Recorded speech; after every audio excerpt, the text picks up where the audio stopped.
one told me some of these things before I relocated to Nairobi, Kenya. But now that I know them, I want to share them with you to make your relocation easier than mine was. So here goes.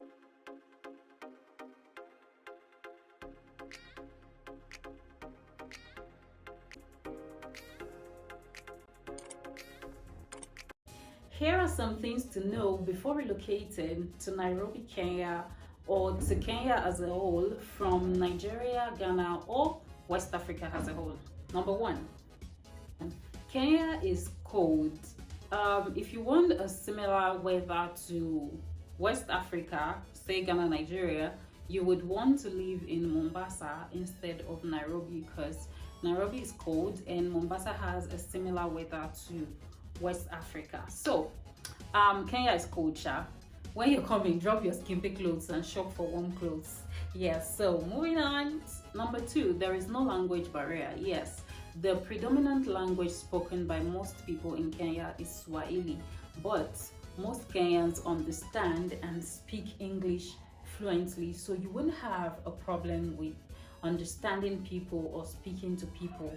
But it's not also a bad idea if you learn one or two basic words in Swahili so that when people are speaking in a crowd or maybe, just talking to you, briefly, you won't be looking at them like a zombie. So it's good to understand the basic, small things like money, like give me, like I want to buy, like I need this, can you help me?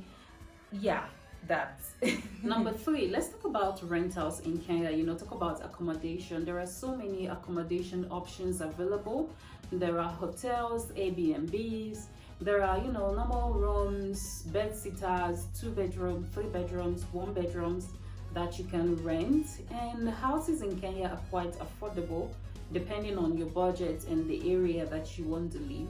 But you can get a place for at least $100. Yes, you can get a place for at least $100, and they pay monthly, so nobody's rushing you to pay for a whole year or to pay for 2 years like it is done in Ghana. But yeah, in Kenya you pay monthly, and there is lights, there is water, there is like the basic stuff, and there is a caretaker to take care of the cleaning of the compound, the environment and everything. There is garbage, whatever, you don't have to worry about all that. You just drop your trash somewhere designated for that. They pick it up and you don't have to worry about all of that. So yes, it depends on, like I said again, it depends on where you want to stay and what you want to spend. But yes, there are houses and they are affordable. The fourth one, Kenya has food. You will find lots of different kinds of food here for different people of different cultures and tribe. Because Kenya, like I said, is diverse in culture and tribe. So you would find Nigerian food, Ghanaian food, Somalian food, Indian food, Lebanese food, Afghani food, all kinds of food, because there are all kinds of people here. And Kenya welcomes all these people, so yeah, they make food available to all these different people. You might find that when you visit Kenya, you don't want to go back. Don't be surprised. Kenya is home to everyone. So yeah, as for food, you won't have a problem with food in Kenya. Though if you're looking for your Nigerian food, it might be quite expensive. Nigerian food is expensive here. I have bought it before and I'm like, ooh, I better start getting used to Kenyan food. But you can find the basic some of the Nigerian food in the market. You can find egusi, you can find dried prawns, dried pepper. You can find some of these things in the regular markets where you can buy it for a good price instead of buying at the Nigerian markets where they tell you, oh, they imported it from Nigeria, so it's expensive. So you won't have a problem with food in general. Number five, let's talk about money. Yes, money. It's best to have a dollar card from your Nigerian bank so that when you get here, you can withdraw your money at any ATM. It will convert to shillings automatically. That is the best option.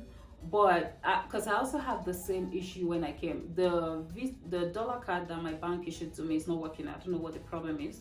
So you might want to have $2 cards for backup, because the one they gave me, it didn't work. It's UBA, it didn't work. So you might want to have $2 cards for this purpose, just so you know you're not stranded in a foreign place. I also had the same issue when I came, and I looked for an agent that I could send a Nigerian agent I could send my naira to, and then he gave me shillings. So what I do now is help people convert their naira to shillings. It's a very simple process where you send me your naira to my Nigeria bank account, and then I give you your shillings.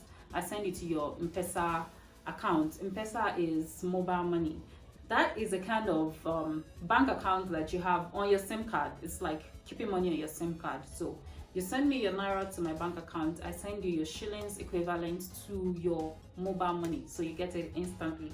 So if you're Nigerian and you're having issues with converting your naira to shillings, you can reach out to me on Instagram. There will be a link below in the description so that you can, send me a hi, and I help you out with that. So I'm going to quickly talk more about M-Pesa before I move on. M-Pesa is the mobile money in Kenya. So it's a way for you to save money on your SIM card, and you can never be stranded. I love M-Pesa. It's like the mobile money in Ghana, and I love it because with this one it's even different. In Ghana it's limited to what you can do. You can't pay a bus driver with M-Pesa. You can't buy sweet on the road with M-Pesa. Like, are you kidding me?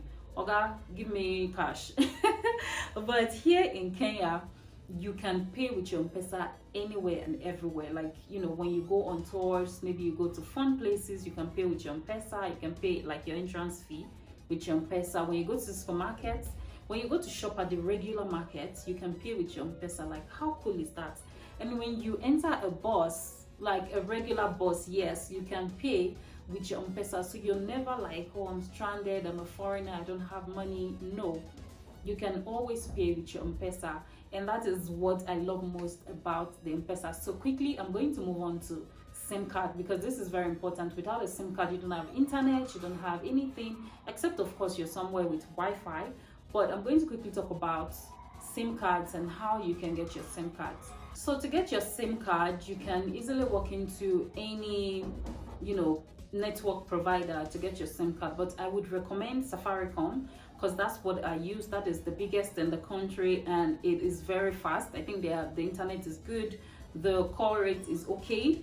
So yes, you can go for Safaricom and walk into any Safaricom office.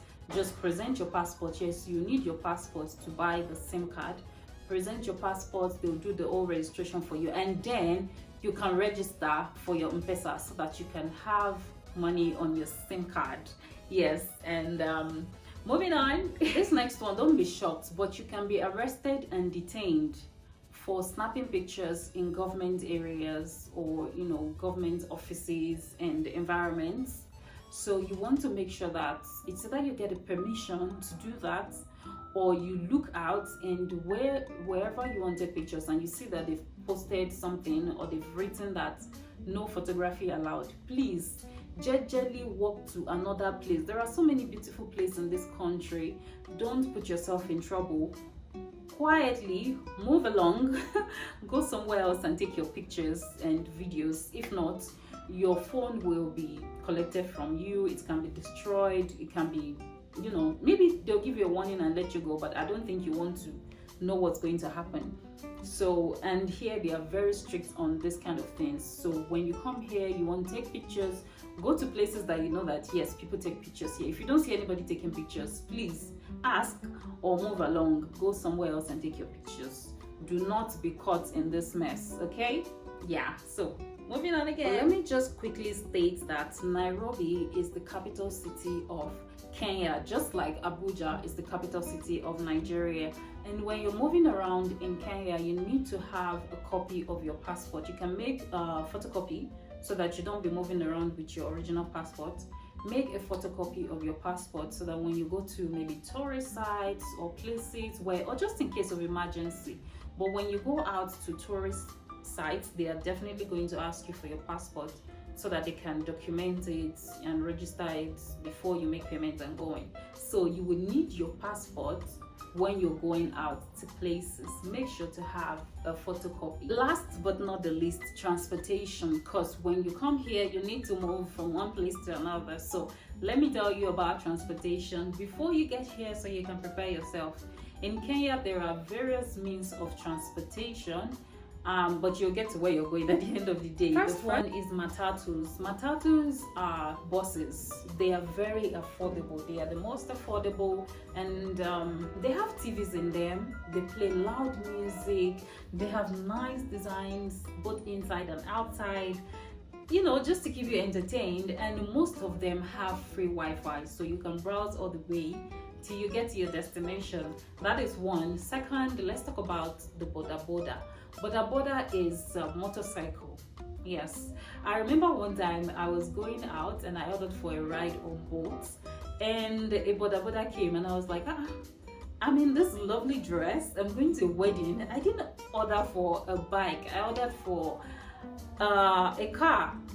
But then I realized that I didn't know that you can order for a motorbike on boats in Kenya. So yes, in Kenya you can order for a motorbike, and you need to look out for that when you're ordering on boats. But with the boda boda, you have to be careful, you know. Make sure that they have helmets and they are driving you carefully, because I've heard that they can be very rough. Should I say I have tried, or I haven't tried? Because somebody must not hear that I have tried. But yes, I have tried. I've tried once. The guy was careful because a friend made me, you know, do it. So she told him to be careful. So yeah, he was careful. But yeah, you need to be careful with those. The next is tuk-tuk. Tuk-tuk are tricycles. They are tricycles without doors, and they carry 3 passengers. This is the one we call keke napep in Nigeria. I haven't tried this one. I have seen them around, but I haven't tried this one. So there is also the tuk-tuk. They are comfortable and very affordable too. The next means of transportation is the train. They can take you from Nairobi to Mombasa, or from Nairobi to other counties. In case you don't want to fly, or you can't afford the flight tickets, the train is another means of transportation. I actually can't wait to try this one, maybe in January, from Nairobi to wherever. I can't wait to try out the train and enjoy the view of Kenya. So that is one thing I think you're going to enjoy on the train ride. You're going to see the view of Kenya and see the places, the people, the animals, and all of that. So yes, the train is another means of transportation, and that is all on transportation in Kenya. So guys, I hope these few things that I have mentioned will help you when you're relocating or visiting Kenya. And if you have more questions regarding relocating to Kenya, in the life in Kenya, and you know, all of your questions, you can ask me in the comment sections so that I answer them for you. That will be all for this episode. I hope you've enjoyed this content, and I hope you found it helpful in your plan to jump from Nigeria to Kenya. Yes, I really do hope that you find this helpful, and if you did, do not forget to subscribe, to share, to comment, to like and to connect with me on Instagram. I will be leaving a link in the description below so that you can connect with me and ask me whatever further questions that you might have about your relocation or visitation to Kenya. Till the next video, do not forget that you create your own opportunities. Have a good day. Bye.